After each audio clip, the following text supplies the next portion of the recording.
Our final speaker, Dr. Tamra Wright.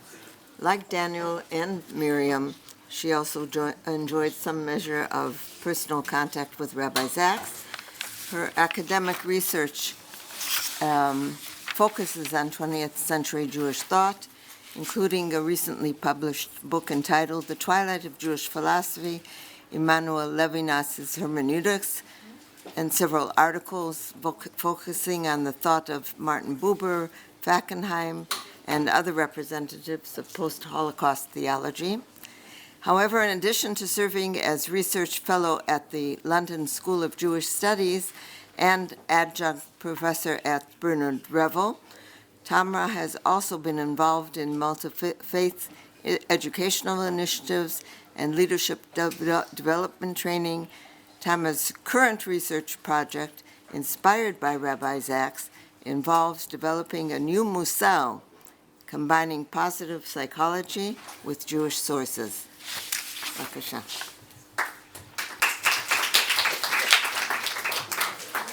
Thank you so much, Professor Ross. And I want to look at the people in the back and just check. Raise your hand if you can hear. No, that doesn't work. Elliot, can you hear okay? No. Okay. Higher. Yeah?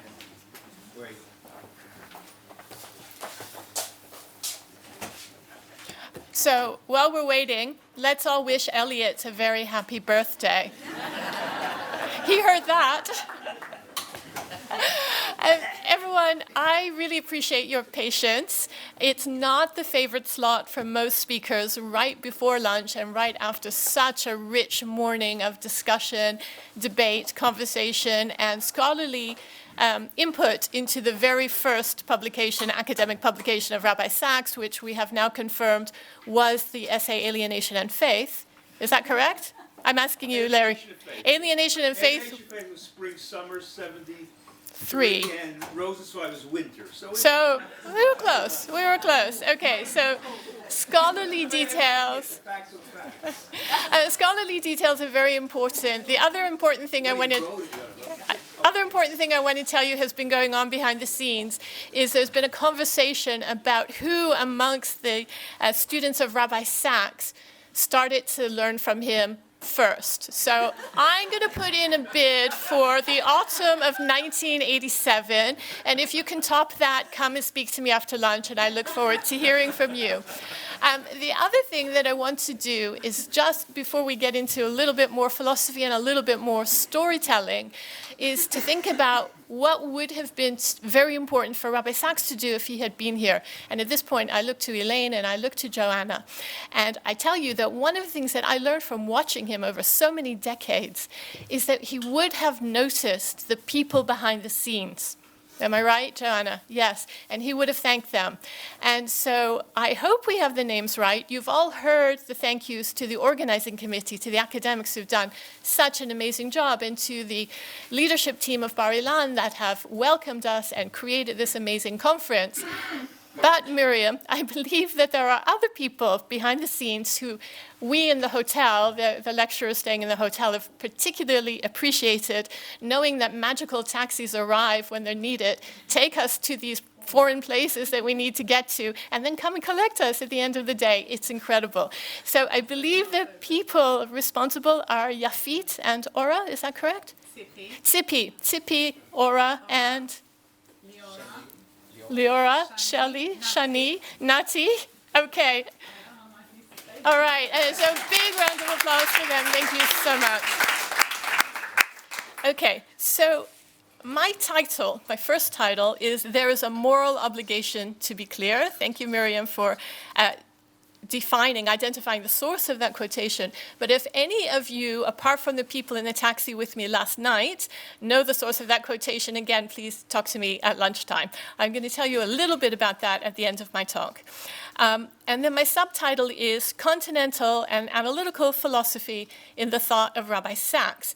Now, if there's anybody on the live stream or in the room for whom these words, these terms, continental and analytic, don't really mean anything to you, what I'm going to say is don't worry about it. For academic purposes, I recently had to go and Google and find out some nice definition of these terms. And the definition was written by an academic who basically says, These terms don't make any sense. Okay, however, they roughly make sense to people in the know as being a division between, I'm going to look at Eliot again. Right, Eliot, many years ago you said to me, this Levinas, does he have good things to say or is he just a woolly continental thinker? Right? That is the way that what are called Anglo-American or analytical philosophers like to characterize the people that I hang out with. Okay, so that's all we need by way of definition. I'm going to draw on some biographical material, but really my primary interest is philosophical. And in a sense, I'm sort of siding with Daniel, which is that I spent my time as a graduate student, as an academic, most of my time kind of thinking about philosophy, and have sort of come to the conclusion that there are actually, in some cases, better and more useful things to think about. So I'm not sure that the term philosopher is necessarily the highest accolade, but again, if you're annoyed by that, talk to me at lunchtime. We don't have time right now. I want to start with a story, and I want to share with you that it can be quite tense being a presenter at a conference like this, because as you listen to all of these brilliant people, share their favorite teachings of Rabbi Sachs, the favorite books, or the favorite writing, sayings, etc., you wait with bated breath and you think, oh, great, but they didn't say that part that I want to say. Now, the part that I want to say from the famous TED Talk is a story that Rabbi Sachs told. And a story that in some small way I personally identify with, because in some ways my philosophical journey has kind of paralleled his, but in very small ways. But let's start with the story because it's a beautiful story. And I'm going to say the words, but you have to imagine it in the voice of Rabbi Sachs, which I know you can all do. So he started this TED Talk by saying, once upon a time, a very long time ago, I was a 20-year-old undergraduate studying philosophy. I was into Nietzsche and Schopenhauer and Sartre and Camus. I was full of ontological uncertainty and existential angst. It was terrific. I was, he continued, self-obsessed and thoroughly unpleasant to know. Okay, at this point I'm going to interrupt myself and give you homework. Michael Harris says that you never leave a meeting with Tamra without homework. You're going to enjoy this homework. So whether you have watched the TED Talk in the past or not, I'm going to give you the assignment to watch it again. And I'm going to give you the really key background information, which I think only 2 other people in this room know, I'm not sure. And that is this. Rabbi Sachs gave this talk at the, I think it was 2017 TED conference in Vancouver. Elaine, you were there. Joanna, you were there. Was anybody else there? Great. Okay, this is the inside information that I want to share with you. Rabbi Sachs was originally scheduled to give the first talk, and Joanna had told me that. And my husband and I went to this very special cinema screening of the whole of that session of the conference. And we were in shock when somebody else gave the first TED Talk, and somebody else who wasn't Rabbi Sachs gave the second one and the third, and so on and so forth. And the interesting thing was, you know TED Talks. They're usually pretty good. They're very well produced. And there are sometimes literal pyrotechnics. So everybody else was doing all kinds of sound and light shows. And then Elaine, you remember, Rabbi Sachs walks out in the gold tie. Just him, just the man and the ideas and the power of his voice. And he had them in the palm of his hand within seconds. And it was incredibly, incredibly moving. Okay, so that's your homework. You have to watch that talk again. Moving on. So we left Rabbi Sachs as an undergraduate at Cambridge, full of existential angst. And then what happened? He says, one day, I saw across the courtyard a girl who was everything that I wasn't. She radiated sunshine. She emanated joy. I found out her name was Elaine. We met, we talked, we married, and 47 years, 3 children, and 8 grandchildren later, this now needs to be updated, a belated mazel tov. I can safely say it was the best decision I ever took in my life, because it's the people not like us that make us grow. Okay, and so what you have encapsulated here by Rabbi Sachs is this movement away from a kind of intellectually sophisticated but deeply depressing philosophy towards, I would almost put it in biblical terms, choosing life, choosing joy. Okay, and so it's not obvious from the way he tells the story whether it was the Continental philosophers who made him depressed or the depression that attracted him to the Continental philosophers. We leave that to history and we carry on. Okay, so I love this kind of Levinasian theme of encountering the other, someone who is radically unlike the self. But what most interests me here is the trajectory of his philosophical thought, insofar as we can trace it through his published writings. And at this point, I want to make a confession, which is that I started a kind of systematic project of looking through the indexes of all the books and finding all the references to Buber and Levinas and so on and so forth.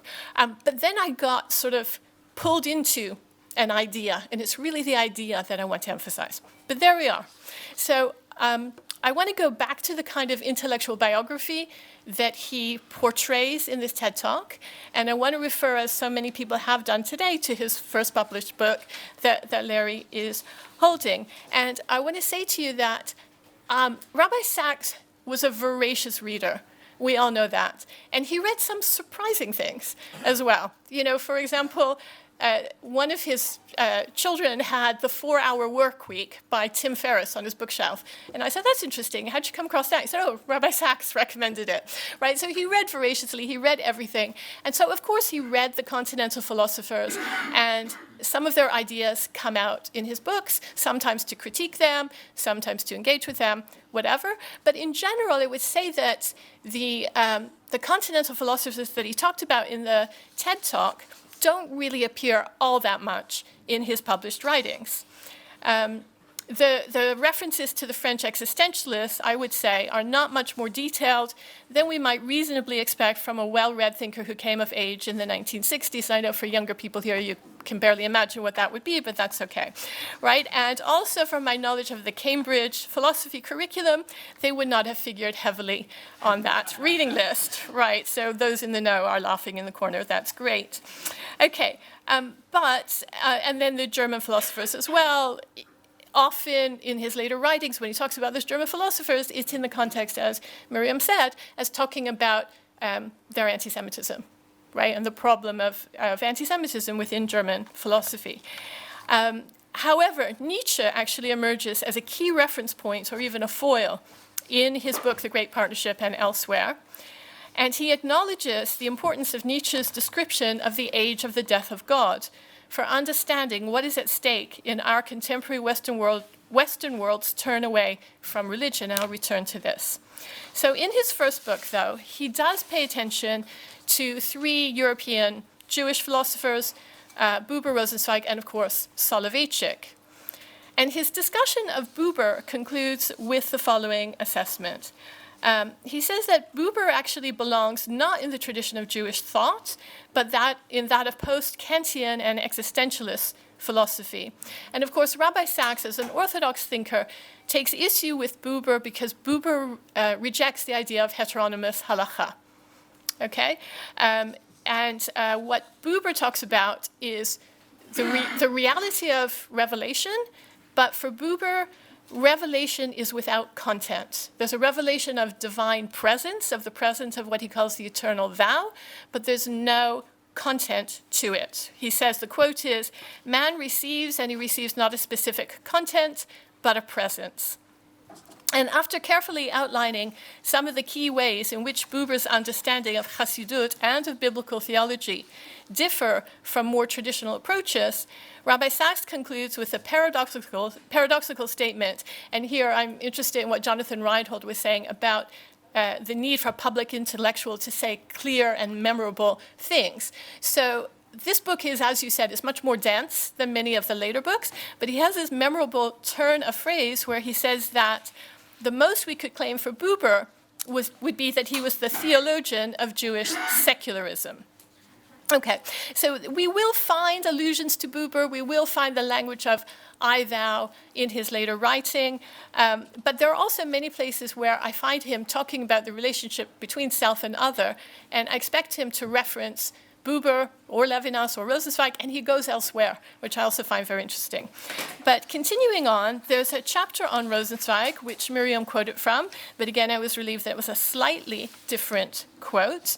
And I want to go sort of straight to the critique of Rosenzweig, because he does say that Rosenzweig is indispensable and important in so many ways. But what interests me is his critique, where he says that Rosenzweig's work is ultimately only a preface to future authentic Jewish thought, because Rosenzweig, in Rabbi Sachs's terms, was a great translator of Torah, but not a genuine Baal Teshuvah, because Rosenzweig's perceptions of Judaism, and this is a quote, were still mediated by the forms of the previous non-Jewish vision. His vision was not yet a vision from within Judaism. And I'll just give you one example. So Rabbi Sachs says that Rosenzweig failed to recognize and internalize the true significance of Yom Kippur, because Rosenzweig saw in the rituals of the Day of Atonement the solitary individual confronted by the fact of death. But according to Rabbi Sachs, excuse me, Yom Kippur is actually traditionally the day par excellence when the community stands together in absolute collectivity. And as we will see, I think that this critique is similar to the concerns that he raises, and we heard such an interesting talk about this morning, the concerns he raises about Soloveitchik's Lonely Man of Faith. As I said before, Rabbi Sachs does occasionally mention Rosenzweig in his later writings, and he often alludes to this tripartite structure of creation, revelation, and redemption that we can learn from Rosenzweig, but that Rabbi Sachs is very careful often to trace back to earlier Jewish thinkers. So perhaps unsurprisingly, Rabbi Sachs was more sympathetic to Soloveitchik and makes much more frequent reference to Soloveitchik throughout his corpus. And as I think Larry mentioned earlier, there are 3 essays on Soloveitchik in that first book, Tradition in an Untraditional Age. And for my purposes, the most interesting one is the one that you focused on, Alienation and Faith. And you did the math for us, or the arithmetic, this morning to point out what a young Rabbi Sachs was then, a teacher on the faculty at Jews College. And he critiques, as we heard, he critiques Soloveitchik. And I'm making a parallel between the way that he criticized Rosenzweig for understanding Yom Kippur in individualistic terms. He critiques Soloveitchik's typology of Adam 1 and Adam 2 on the basis that it doesn't allow for a stance that transcends loneliness. So this theme of loneliness is clearly disturbing him. And in this original article, he humbly presents his own approach as an alternative phenomenology of the Jewish self, one which he says is presented in contrast rather than disagreement. However, when he refers to the essay in future tense in 2009, he's a bit less circumspect, and he simply describes it as a critique of the Lonely Man of Faith, thus supporting your argument from this morning. I would argue that Alienation and Faith lays the groundwork for much of his later writing. In his engagement with Soloveitchik, he sets out an opposition between 2 ways in which Jewish thought can be relevant to contemporary concerns. He labels these the empathetic and the redemptive. And I'm just going to summarize and basically say, if the approach is empathetic, we understand what's going on, let's say in the contemporary culture, but we get overly engrossed in it. And Rabbi Sachs says, there's a downside and a plus side to any approach. The empathetic approach takes away the possibility of offering redemption to the people who are suffering from whatever that current malaise would be. The approach that he wants to take is what he calls redemptive. It offers a way of escape, the possibility of new and unforeseen perspectives. And although he acknowledged that Soloveitchik's approach to alienation wasn't identical with that of contemporary Western culture, he nevertheless felt it was closer to the empathetic than to the redemptive approach. And he highlighted that Soloveitchik's essay marked, I quote here, a point in time where a defining mood of Judaism finds an echo in the prevalent mood of the secular world, a time when the two might share a vocabulary of the emotions.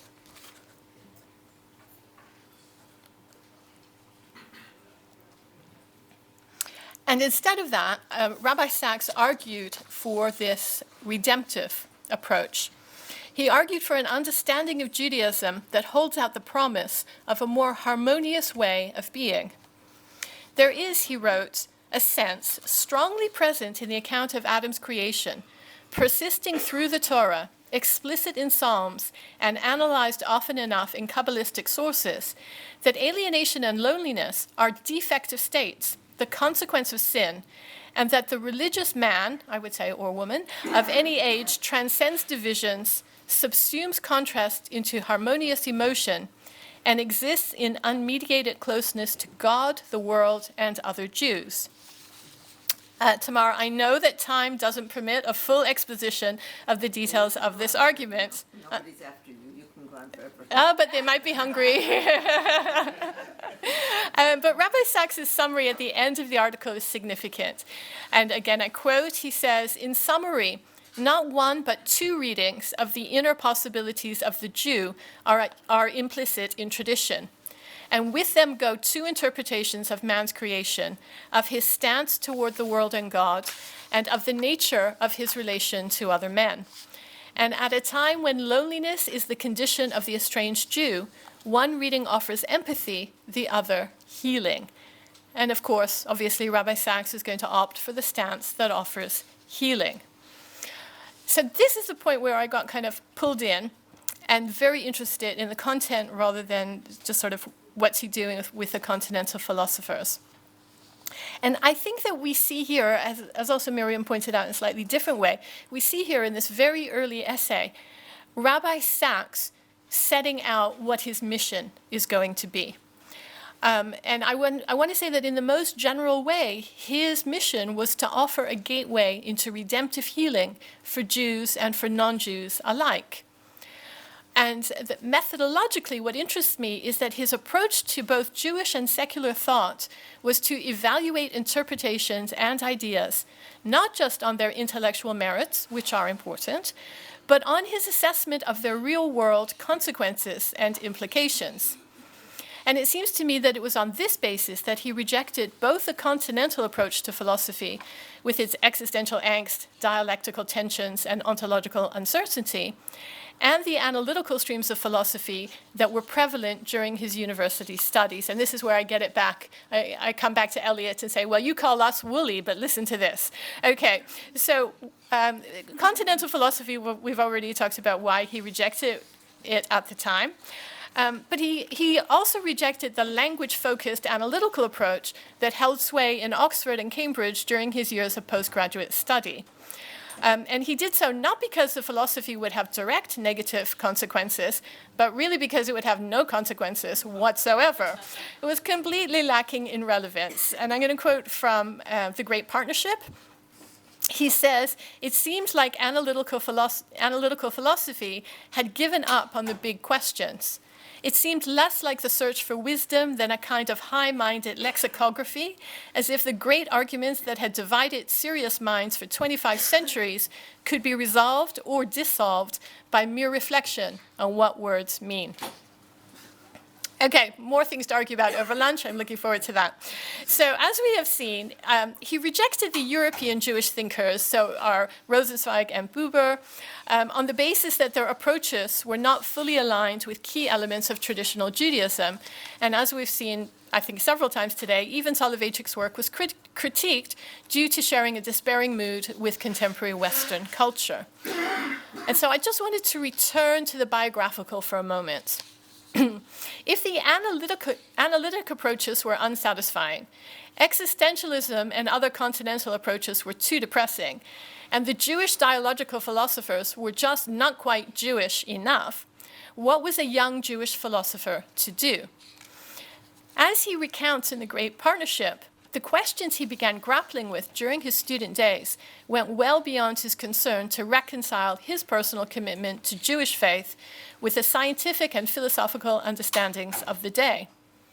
During those years, under the guidance of Bernard Williams, he began to appreciate the catastrophic societal consequences of the West's loss of religion. Nietzsche, he writes, quote, was by far the most prophetic moralist or anti-moralist of modern times. No one saw more clearly the consequences of abandoning Christian ethics. Once the Christian conscience was eliminated, human beings would be forced to become brutal, ruthless, hard, impose their will on others, and give full rein to the violence that Christian compassion had emasculated for so long. Now I look in that corner. As Daniel Reinhold and Michael Harris have so thoroughly pointed out, contemporary Nietzsche scholars have offered more nuanced readings of his views on morality. However, I am much less interested in assessing the validity of Rabbi Sachs's summaries of other philosophers' positions than in understanding how he responded to them. And I just want to share, I was talking with Sam in the corridor earlier.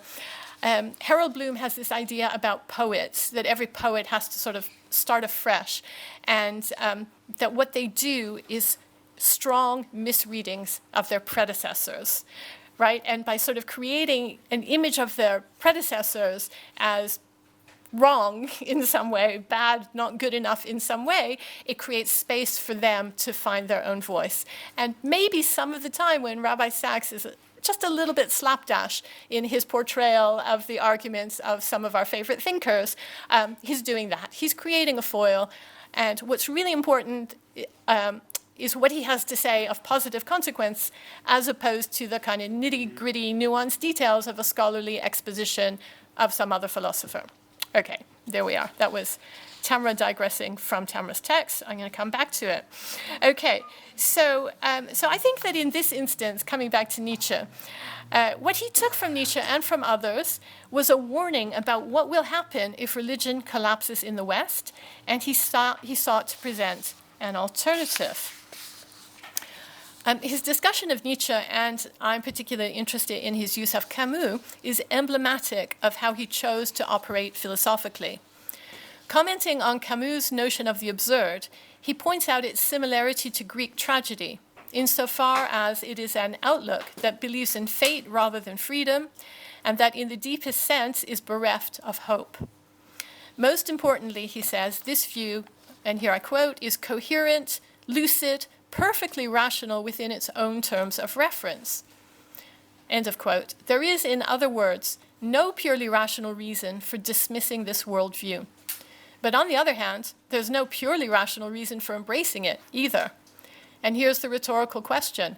Why embrace absurdity, he asks, when one could choose instead to live a hope-filled, meaningful existence based on religious faith? And what interests me is that it seems to me that this is structurally parallel to the strategy he used in the essay on the lonely man of faith.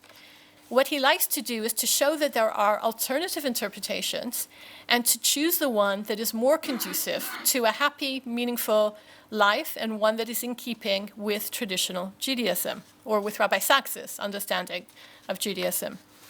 And this approach also overlaps with a persistent theme in his writings on psychology, which, as Tamar pointed out, is something that interests me a lot. So when he talks about psychology, particularly positive psychology, he talks about this idea of reframing, something that he learned from CBT and positive psychology. And common to his writings on philosophy and on psychology is the observation that situations and events do not come with singular fixed meanings attached to them. Rather, we are free to choose from alternative meanings and interpretations and to generate our own. So I'm definitely aware that my time is pretty much up. And I haven't yet addressed the quotation in my title. And I don't think anybody is going to come up to me and tell me where it's from, but I'm still hoping they will. But my source for this quotation is actually a private conversation with Dr. Aviva Zornberg, at which I was present in the Chief Rabbi's residence in Hamilton Terrace in 2013. And in the course of that really fascinating conversation, you would have loved to have been a fly on the wall at that conversation, sorry you couldn't. Rabbi Sachs said, "I believe that there is a moral obligation to be clear." And Dr. Zornberg, as you may imagine, had a different take. But we didn't have the chance to pursue the conversation. The remarks stayed with me all these years, and I really do regret that I never questioned Rabbi Sachs on his precise meaning. However, within the context, I understood the emphasis on clarity to be part of the reason for his relative lack of interest in continental philosophy, especially postmodernism, and indeed for his occasional expressions of impatience with it. But returning to his first published essay, which we have now definitively established was Alienation and Faith, I will conclude with the suggestion that we read that essay as an early articulation of the mission that would guide his life's work. In full cognizance of the intellectual and societal forces driving the West to secularism, he sought to articulate as clearly as possible a vision of Judaism that offered the promise of, and again quoting his words, transcending divisions, subsuming contrast into harmonious emotion, and enabling individuals to exist in unmediated closeness to God, the world, and other Jews. In other words, the angst-filled Cambridge undergraduate that we met in the TED Talk would in time teach the world a Jewish philosophy of happiness. And on that note, I encourage you to enjoy your lunch. Thank you.